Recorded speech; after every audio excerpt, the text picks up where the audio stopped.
Fala aí, pessoal, como é que vocês estão? Tudo bem? Vamos lá, vamos agora para a ferramenta talvez principal, tanto do nosso curso de controle digital, quanto do nosso curso de processamento digital de sinais. Então, esse conjunto de áudios e vídeos aqui, né, ele é mais ou menos comum para essas duas disciplinas. Então, a gente vai fazer um material único para eles, tá? E, naturalmente, não vai esgotar todo o conteúdo. Se você tiver alguma dúvida a respeito dessas ferramentas, você vai ter que consultar uma referência e tal. Mas aqui a gente passa para vocês os conceitos mais gerais da transformada Z e como que a gente vai aplicar em ambos esses cursos, tá? Bom, antes de mais nada, eu sempre gosto de fazer isso nas minhas disciplinas, né? Apresentar um pouco daquelas pessoas que contribuíram fundamentalmente para aqueles tópicos das disciplinas, né? Das nossas disciplinas.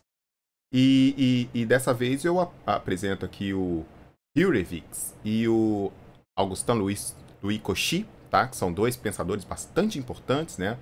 O Cauchy dispensa qualquer tipo de comentário, foi um dos maiores gênios da matemática, né? Das mentes mais brilhantes da matemática, né? E o Hurewicz, ele foi responsável por sedimentar as ideias da transformada Z e sua aplicação em sinais e sistemas discretos. Então, não vou fazer maiores apresentações, fica aí como uma curiosidade para vocês. A gente fala um pouco da vida deles, um pouco dos avanços que eles nos propuseram, né? Proporcionaram, e fica aí como uma, uma, uma curiosidade, um adendo aí para vocês. Bom, então vamos lá. Vamos falar um pouco da transformada Z. Tá? Primeiro a gente vai definir essa transformada Z, vai ver algumas propriedades dela, porque depois a gente vai precisar disso muito no decorrer dos conteúdos, tá? Então, a gente já viu que a amostragem é o recurso pelo qual a gente obtém as variáveis discretas que a gente precisa utilizar. Então, a gente pega essa variável no tempo, tá? Tanto para controle digital quanto para processamento digital de sinais, e a gente idealiza a amostragem por meio desse amostrador ideal. Em azul aqui eu tenho o meu sinal no tempo, tá? Tenho uma chave abre e fecha, que pulsa instantaneamente coletando uma amostra do sinal analógico, do sinal contínuo, e essa única amostra, naquele instante de pulsar, ela vai para frente como um ponto discreto, como uma amostra discreta do meu sinal, tá? Essa chave, ela abre e fecha em tempos regulares, que é o nosso tempo de amostragem. Então, a cada tempo de amostragem, regularmente, ela vai lá e dá uma fechadinha e coleta um único valor. Para o início dos nossos estudos, a gente vai chamar essa variável discreta desse R estrela de T. Daqui a pouco a gente vai colocar uma notação um pouco mais natural para a gente, tá? E basicamente o que a amostragem ideal está fazendo para a gente é isso aqui. Eu tenho a curva azul, que é o meu sinal analógico, o meu sinal contínuo. Aqui, essas linhas verticais pretas, elas representam exatamente os instantes em que essa chave está fechando, os instantes de amostragem. A gente vai indexar esses instantes de amostragem no tempo através de um número inteiro, K, multiplicado por esse tempo de amostragem, TS, tá? Então, de TS em TS, eu vou fechar essa chave. 0 TS, 1 TS, 2 TS, assim sucessivamente. E cada vez que eu fechar essa chave, eu vou coletar um ponto, uma amostra, exatamente uma amostra desse sinal, tá? E essas amostras estão representadas aqui por bolinhas. É claro que essa forma de amostragem é uma forma idealizada, né? É impossível fisicamente fazer um amostrador que funcione exatamente desta forma. Só que, como a gente já comentou, do ponto de vista matemático, é muito mais conveniente a gente tratar a amostragem dessa forma do que, eventualmente, tentar descrever matematicamente como que a gente faz isso aqui na prática. Aí a matemática ficaria proibitivamente complexa para a gente fazer as análises que a gente precisa, tá? Bom, a gente já viu também que a variável amostrada, então, ela pode ser escrita como R estrela de T, né? Essa variável discreta aqui, ela é definida apenas nesses instantes de amostragem. É igual a um somatório de K igual a zero a infinito. Então, portanto, K é um indexador inteiro. Nesse caso aqui, natural, né? Que a gente vai pegar apenas os maiores iguais a zero. de R de KTS, ou seja, o valor da função contínua ou da função analógica no instante K vezes o TS, vezes o tempo de amostragem, multiplicada pela delta de Dirac de T menos KTS. A gente viu que essa forma aqui ela me dá o valor do ponto, R de KTS, indexada por um impulso exatamente naquele tempo onde aquela amostra ocorre, tá? Que é o T menos KTS. Então, se a gente tiver com K igual a zero, eu estou dizendo que é esse ponto aqui, ó, o R de zero com delta de zero. Se eu tiver o K igual a 1, eu tenho o R de TS. Então, é esse valor aqui indexado no tempo delta de T menos TS. E assim sucessivamente. Tá? Então, essa forma matemática que a gente vai utilizar para descrever a nossa variável discreta. Tá? Bom, a gente já viu que a delta de Dirac tem uma propriedade muito interessante.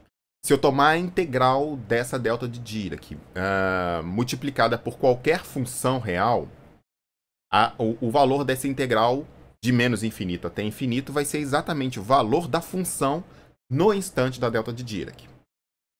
Bom, a gente sabe também que a transformada de Laplace de uma função real, ela é uma integral. Ela é uma integral de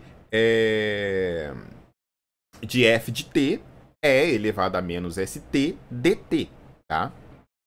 Então, a gente sabe o seguinte, olha, a transformada de Laplace de f de t delta t vai ser igual a f de zero.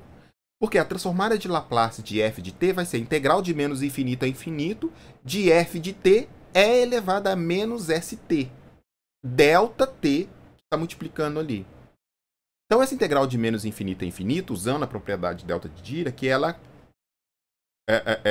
colapsa, né? Ela converge para f de t, que é f de t é elevado a menos st, né? Então, esse argumento, o argumento da transformada de Laplace, quando t vale zero. Isso vai ser exatamente e elevado a menos st quando t é igual a zero vale 1, e f de t quando t é igual a zero é f de zero. Então, a transformada de Laplace de f de t delta de t ela é igual a f de zero. Se a gente aplicar a transformada de Laplace, então, nessa definição de R estrela anterior, vamos ver o que vai acontecer. Transformada de Laplace de R estrela de t, ela vai ser igual à transformada de Laplace de somatório de k igual a zero a infinito, de R de KTS delta de t menos KTS. Não fiz nada. Simplesmente peguei aquela definição do R estrela e coloquei aqui dentro do argumento da transformada de Laplace. Uma outra propriedade da matemática que a gente conhece é o seguinte. A integral é um somatório. É um somatório, como qualquer outro. A única diferença é que era um somatório infinitesimal, mas é um somatório. Portanto, o somatório de uma integral ele pode ser comutado. Então, o somatório de uma integral ele pode ser a integral do somatório. E vice-versa. Então, no caso aqui da transformada de Laplace, que é uma integral, a integral do somatório, a gente pode trocar os termos. A gente pode passar o somatório para fora e a integral do Laplace para dentro. Então, é isso que a gente está fazendo. Estou pegando esse somatório aqui, pluft, colocando antes da definição da transformada de Laplace. O R de KTS, ele não depende de tempo. Ele não depende da variável t.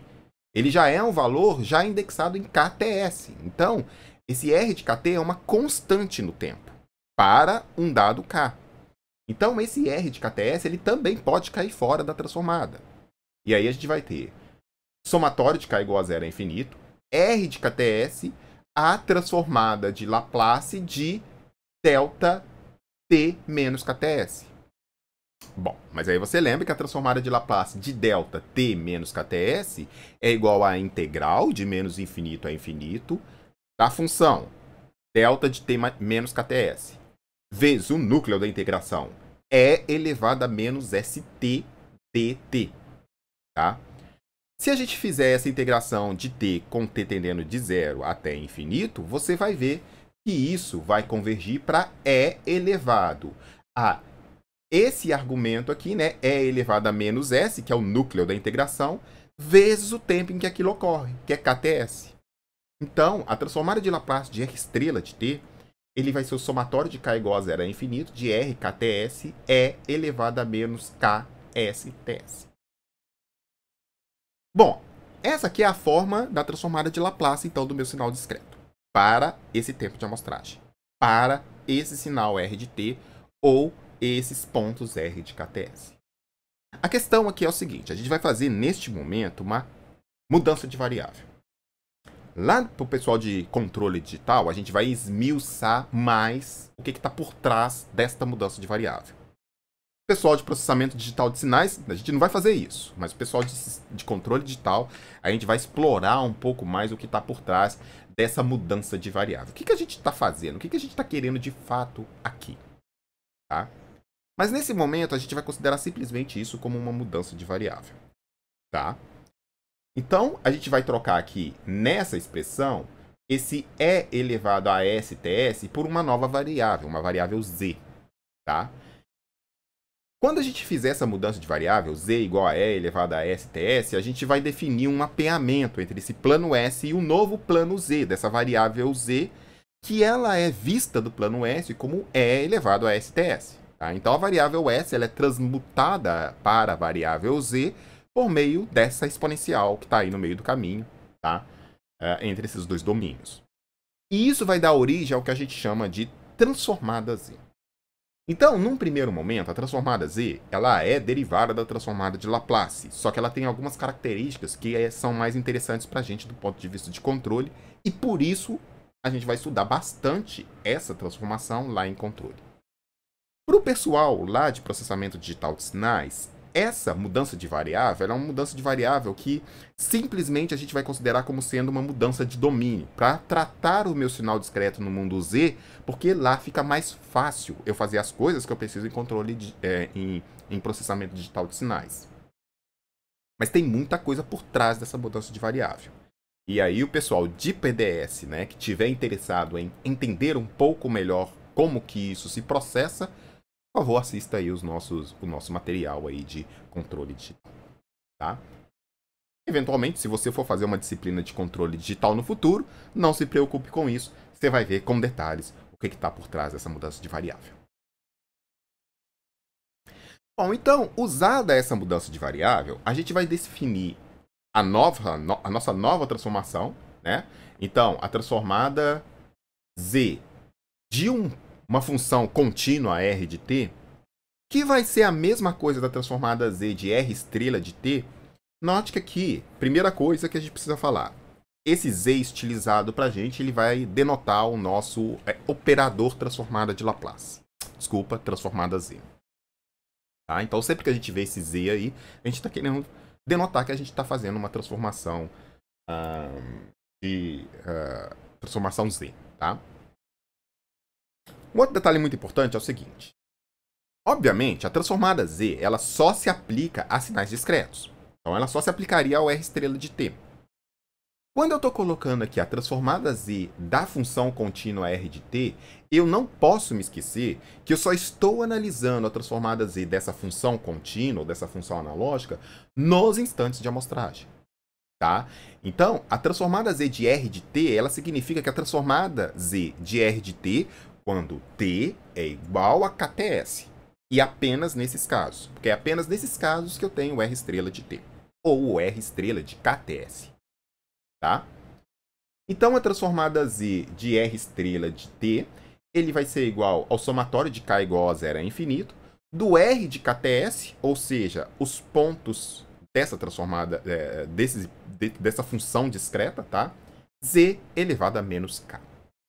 Tá? Então eu tenho aqui uma nova transformada, né? Uma transformada que ela já não é mais uma transformada integral, ela já não é mais uma transformada infinitesimal, ela é uma transformada discreta, no sentido que ela se transforma em um somatório, né? Então são pontos, tá? A função que eu estou tratando é sempre uma sequência de pontos R de KTS, e o núcleo da minha transformada é o Z elevado a menos K, tá? Bom, então, a transformada Z de uma função f de t ela é definida como transformada Z de f de t quando t é igual a KTS, tá? Desculpe aqui, a gente vai... Acho que tem um errinho aqui, tá faltando um KTS aqui, tá? É igual a transformada Z de f colchetes de K, que é igual a f de Z. É a outra forma que a gente vai usar para denotar essa transformada Z, né? a letra maiúscula da função com o argumento z, que é igual ao somatório de k igual a zero a infinito do f de kts, z elevado a menos k.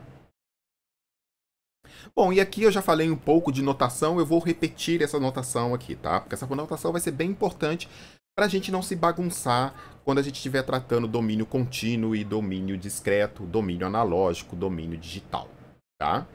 Então a gente vai ter a seguinte notação daqui para frente. Quando eu falar f, abre parênteses, kts, eu estou designando a função contínua f de t igual a kts. Eu estou dizendo que eu estou tratando a função contínua quando t é igual a kts.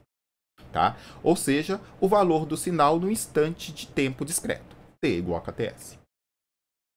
Quando eu colocar o f de k entre colchetes, eu já estou falando do sinal discreto no instante k. Ou seja, eu estou designando, eu estou designando esse instante, essa função, para um instante discreto enumerável pela variável k, que é um número inteiro. Nesse caso, é um número natural. Tá? Então, quando eu fizer isso, quando eu colocar f de k entre colchetes, para mim já está implícito qual que é o tempo de amostragem. Eu já sei implicitamente qual que é o tempo de amostragem que eu estou usando. Seja porque eu estou dizendo quanto que ele vale, o tempo de amostragem vale tanto, e aqui me desculpem, é um TS também, preciso também corrigir esse TS aqui, tá? Eu já sei qual que é o valor desse TS, ou eu já estou tratando um problema no domínio digital para o qual eu já passei pelo processo de discretização e que, portanto, para processar esse sinal do ponto de vista digital, não me interessa mais o tempo de amostragem que eu usei para produzir o sinal digital. Tá? Então, ou esse tempo de amostragem está implícito, eu já sei, ele está guardado, armazenado numa gavetinha, ou para o meu problema que já está no domínio discreto, eu já não preciso mais desse valor, porque eu já tenho apenas os pontos discretos e eu não tenho interesse de voltar por tempo contínuo. Tá? Obviamente, se o f de k, entre colchetes, for o sinal discreto proveniente da amostragem de f de t com um tempo de amostragem ts, isso significa que o f de k é igual ao f de kts para um k dado, para um dado k. Tá bom? Alguns exemplos aí de transformada z, né? De cálculo da transformada z. Vamos considerar lá o nosso sinal degrau unitário, né? Que é aquele sinal que ele é 0 para t menor que 0 e 1 para t maior ou igual a 0, tá? A transformada de Laplace para um dado tempo de amostragem, ela é dada por transformada z de u de t é igual ao somatório de k igual a 0 f de kt, ou u de kts, só que o u de kts vale 1 para k maior que 0. Então 1 vai sumir ali, não precisa colocar o 1 ali, né? Z elevado a menos k, tá? Então a transformada z do degrau unitário é esse somatório aqui, somatório de k igual a 0 ao infinito de z elevado a menos k.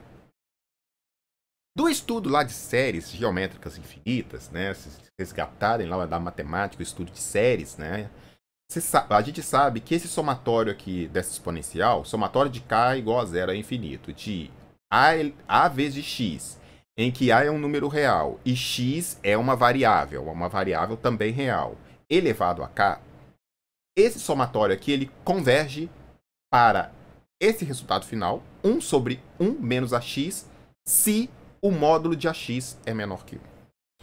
Então, se o módulo desse argumento ax aqui, onde a é um número real qualquer, e x é a variável daquela série, né, a variável daquela série infinita, se esse módulo que é menor que 1, eu posso afirmar que esse somatório converge para este valor, 1 sobre 1 menos ax. Tá? Então, se eu pegar isso aqui e aplicar nesse somatório aqui, né? Lembrando que eu tenho aqui, ó, z menos k. Então, eu posso pegar aqui z elevado a menos 1 elevado a k. Aí eu caio aqui embaixo. Se eu aplicar essa ideia aqui, eu vejo que a transformada z de u de t, que é a transformada z de u estrela de kts, que é igual a que é igual a transformada z de u abre colchetes de k, é igual a z sobre z a menos 1.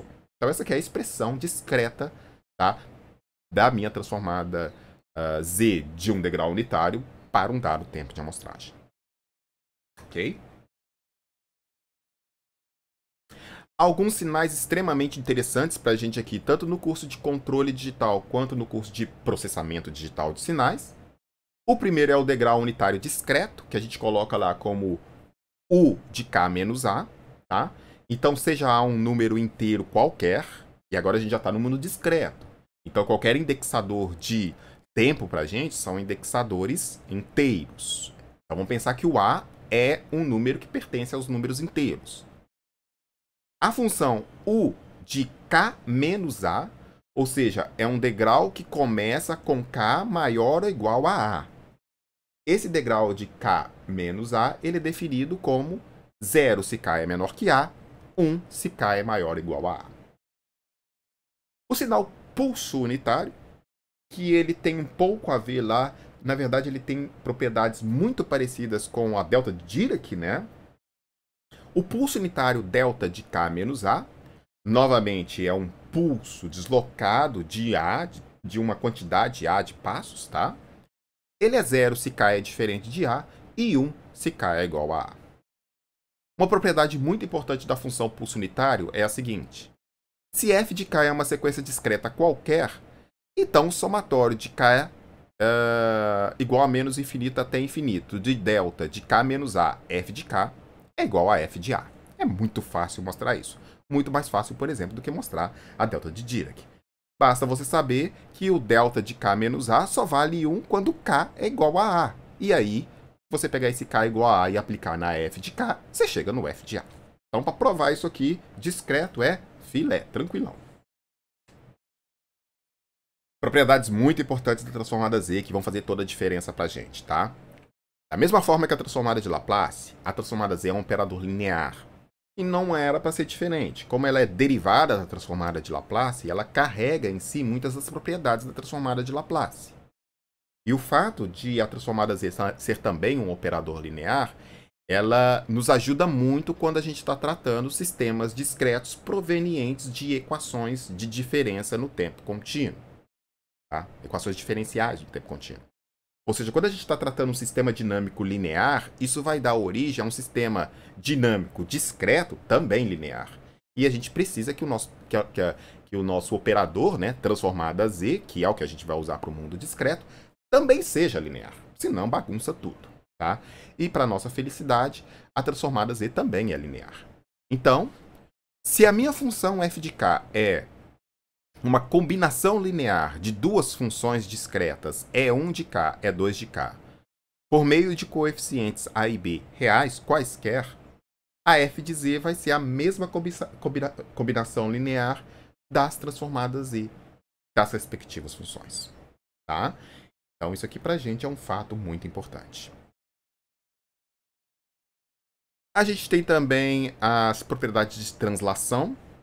Basicamente, eu quero escrever a transformada Z de uma função transladada por meio da transformada Z da função original, em que ela não foi transladada. Então, seja um n pertencente aos naturais positivos, tá?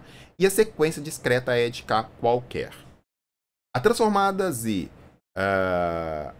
a transformada Z da translação real em atraso, U de K menos N, E de K menos N, U de K menos N. E aí vamos entender um pouquinho isso aqui. Translação real em atraso. Isso quer dizer que o valor que eu estou coletando da função está atrasado em relação à função original. Por exemplo, pense na função E de K, original. O primeiro ponto da função E de K, ele ocorre em K igual a 0. O mesmo ponto em E elevado a K menos N ocorre em em K igual a N. Então ele está atrasado. Eu tenho que esperar chegar no K igual a N para coletar o mesmo ponto que eu tinha em E de K. Para a gente não ter problema em escrever essa transformada Z em função da transformada Z do E de K, eu tenho que considerar que todos os valores para K menor do que N sejam iguais a 0, porque senão eu não consigo escrever o E de K menos N em função do E de K. Por isso a gente está multiplicando aqui pelo degrau unitário atrasado de N. Então, E de k menos n, u de k menos n, isso significa que a função e de k menos n, ela está atrasada de n passos da e de k original, e quaisquer pontos de e de k menos n que sejam que tenham k menor que n, eu estou zerando. É isso que eu estou fazendo aqui. Se eu tomar a transformada z, então, de e elevado a k, de e de k menos n, u de k menos n, isso aqui vai ser igual a z elevado a menos n e de z. Tá? Já a transformada z da translação real em avanço, a translação real em avanço, eu estou fazendo o contrário. O ponto e de k, que ocorre em k igual a zero, ele ocorre antes, no instante anterior, em e de k mais n. Então, o que vai acontecer? Quando k é igual a menos n, eu tenho o valor de e de k. Então, está ocorrendo antes, eu estou avançando. A e de k mais n está me dando a resposta antes da e de k.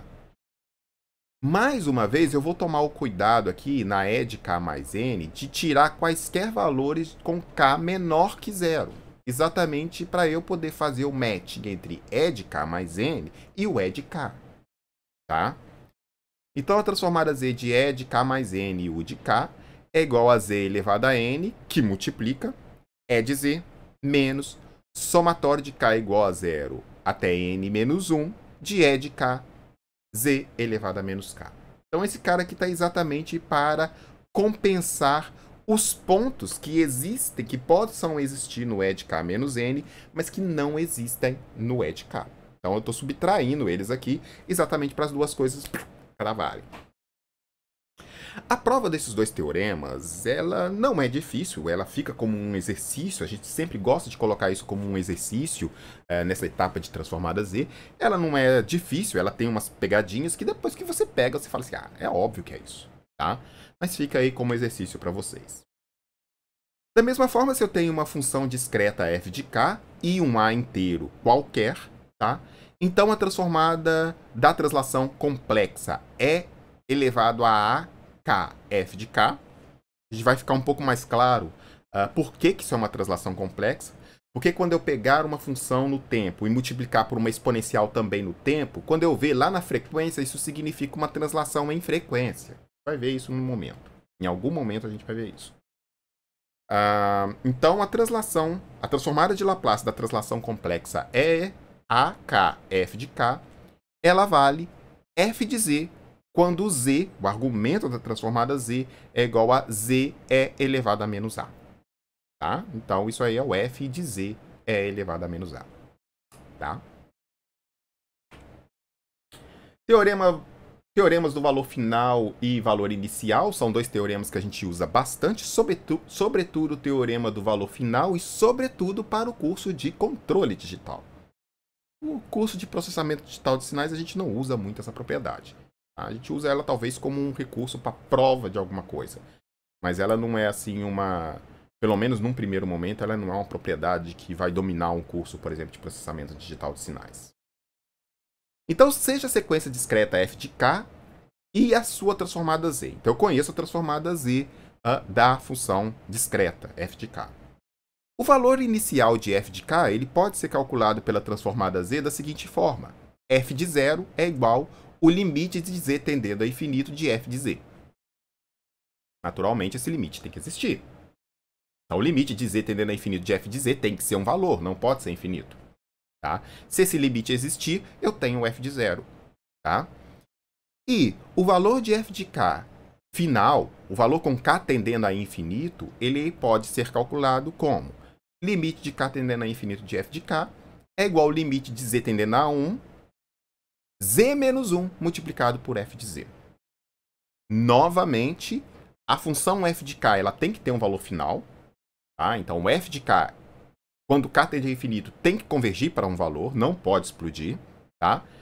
E limite de z tendendo a 1 de z menos 1 f de z também precisa convergir, precisa ter um valor. Tá? Então, por isso que tanto no teorema do valor inicial quanto no teorema do valor final, os limites têm que existir, senão a coisa não rola. Se esses limites existirem, eu posso calcular o valor final e o valor inicial tanto no tempo quanto na variável z por meio desses teoremas aí. Tá? Existem várias outras propriedades da transformada Z, tá? Algumas extremamente interessantes que a gente usa o tempo todo, outras que a gente não usa tanto assim, tá? Então, por exemplo, se eu tenho aí duas sequências discretas f de k e g de k e as suas respectivas transformadas Z, f de z e g de z, eu tenho, por exemplo, a reversão no tempo, como que a transformada Z de f de menos k, dado que eu conheço f de k. Uma multiplicação por uma exponencial que não é exponencial com E na base, por exemplo, a transformada Z de alfa, um número real, elevada a menos k, f de k, como que a gente faz essa conta? Tá aí, é igual a f de alfa z. Diferenciação complexa, como que a gente faz a transformada Z de k multiplicado por f de k? Tipo, consegue mostrar que isso é a derivada da f de z em z. Conjugação complexa, a gente usa essa conjugação complexa para alguma coisa em processamento digital de sinais, tá? A transformada Z do f estrela de k, então é um número, é conjugado, tá? Então pensa que o f de k é um número, é uma sequência de pontos discretos, mas é uma sequência de pontos, sequência de números complexos, tá? Então vamos pensar que eu tenho um sinal complexo que eu estou mostrando. Isso vai me dar um f de k complexo, em que os valores, as amostras são complexas. Se eu tomar o conjugado dessas amostras, tá? Então eu pegar o que for mais j, eu trocar por menos j. Se eu tomar a transformada z desse f estrela de k, né, dessa função conjugada, isso é igual a transformada de z conjugado conjugada. Eu pego f de z conjugado, calculo quanto que é a transformada z desse f de z conjugado e faço o conjugado novamente. E uma propriedade extremamente importante, tanto no curso de controle digital quanto no curso de processamento digital de sinais, é a propriedade de convolução, né? Que se eu tenho f de k convoluído com g de k, convoluído aí, a gente vai usar essa notação aqui, tá? Isso aqui vai ser igual a f de z, g de z, ou seja, vai ser o produto das transformadas z. Pessoal, essa questão de notação ela é muito complicada, tá? Às vezes dá bastante polêmica, por exemplo, um asterisco aqui, um asterisco aqui. É importante que o estudante, né, o engenheiro, ele saiba o contexto em que essas notações estão sendo utilizadas. Por exemplo, se eu estou fazendo um código no computador, eu sei que o asterisco não é uma convolução. Se eu estou dando uma resposta no Moodle, eu sei que esse asterisco lá no Moodle não pode ser convolução. Isso é uma multiplicação, porque lá no Moodle eu escrevo as fórmulas por meio de multiplicação é um asterisco. Se eu estou, por exemplo, fazendo alguma demonstração que envolve o processo de convolução, eu sei que esse asterisco aqui é uma convolução. Eu não posso misturar as coisas. E se eu estou tratando de uma conjugação de um número complexo, eu sei que esse asterisco aqui não é convolução. Esse asterisco ele é uma conjugação de um número complexo, tá? Então, assim, é muito importante que o engenheiro, o bom engenheiro, ele esteja atento. Tanto a anotação tem que ser coerente com a anotação, mas também no contexto que essa anotação está sendo usada, né? Porque senão a gente começa a achar que asterisco é só convolução, ou asterisco é só conjugação, ou asterisco é só multiplicação, e aí a coisa não rola, tá? Então ser sempre muito atento com notação, mas o contexto dessa notação também é muito importante, tá? Bom, pessoal, para transformar a Z, a gente usa frequentemente tabelas, tá? Então, a gente, tanto transformada Z quanto a transformada de Laplace, tá? É um cálculo um pouco tedioso. No caso de transformada Z, a gente vai ver alguma coisa especial, diferente do que a gente viu em transformada de Laplace, tá?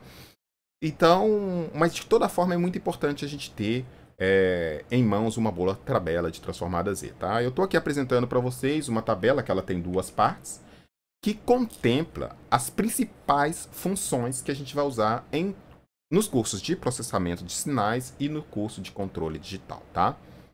Então aqui eu tenho a função no tempo, tá? E aqui eu escrevi as funções no tempo contínuo, no tempo analógico, tá? Mas para você ver essas mesmas funções aqui no tempo discreto, basta que você use aquela notação nossa. Basta substituir nesses tempos aqui, no T minúsculo, né? K igual a TS.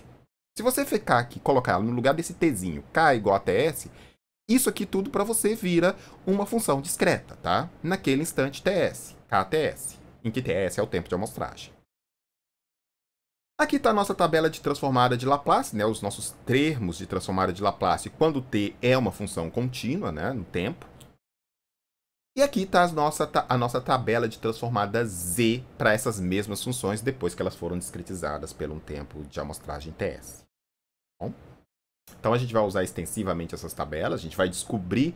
Bom, na transformada de Laplace a gente já sabe que achar esses termos aqui é um processo de integração, e para voltar à integração inversa. Mas para achar isso aqui para transformada z, a gente pode usar a integração. E a gente vai ver como que faz isso. Mas há outros recursos que a gente pode usar para obter esta tabelinha aí também. Tá bom? Mas isso aí vai ficar para cenas dos próximos capítulos. Tá? Bom, essa é a primeira visão nossa da transformada z, tá? Com isso a gente vai conseguir trabalhar muita coisa nas nossas disciplinas, tá? Eventualmente, se a gente precisar complementar alguma coisa, a gente faz isso ao longo do tempo, tá? E aí a gente vai colocando novos materiais aí, tanto de controle digital, quanto de processamento digital de sinais, quanto de sistemas de controle aí para fazer uma lembrança, né? Um flash, um remember aí das coisas, né? E fica aí à disposição. Bom, isso aí fica para um próximo capítulo. Neste momento eu gostaria de mais uma vez solicitar, né, para que vocês se inscrevam aí no canal do LASC aí do YouTube, para que vocês recebam sempre informações e vídeos atualizados aí daquilo que a gente estiver postando. Ok? É isso aí, pessoal. Muito obrigado a todos. Valeu pela atenção. Até a próxima. Tchau!